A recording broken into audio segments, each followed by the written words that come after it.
Ողջույն սիրելի բարեկամներ, իմ ետևում Արարատի Այգաբան համայնքի գինու եւ կոնյակի գործարանն է։ Մի քիչ ներքև Աֆշարի գինու գործարանն է։ Արարատ գյուղում եւս կա գինու գործարան եւ այսպես շարունակ։ Եվ գիտենք, որ Արարատյան դաշտավայրում նման գործարանները շատ են։ Շատ լավ հիշում եմ 90-ականներին ինչ սարսափելի վիճակ էր։ Գյուղացիները հավաքում էին բերքը, օրերով, շաբաթներով կանգնում էին հերթի, ամբողջ բերքը փչանում էր եւ շատ ցածր գներով ընդունում էին, կոպեկներով,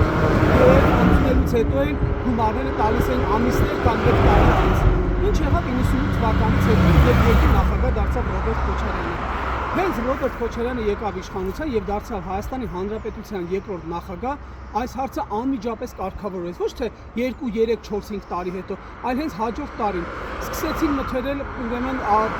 ամբողջ գյուղական միրգն բանջարեղենը, խաղողը, պոմիդորը ոչ միայն մթերեցին, այլև բարձր գներով ընդունեցին եւ գումարը տվեցին ժամանակով։ Ինչ է կատարվում, երբ իսկապես մարդը ուզում է աշխատել, ինչ է կատարվում, երբ իսկապես մարդը մտածում է երկրի եւ պետության մասին, որովհետեւ Ռոբերտ Քոչարյանը պետական գործիչ եւ պետական այր եւ շատ լավ գիտեր եւ գյուղացու եւ Հայաստանի Հանրապետության շահը, հասկանալով, որ երկրի հիմքը գյուղն է։ Դե ինչ հուլիսի 7-ին, համար 17-ին, որովհետեւ միասին մենք կարող ենք։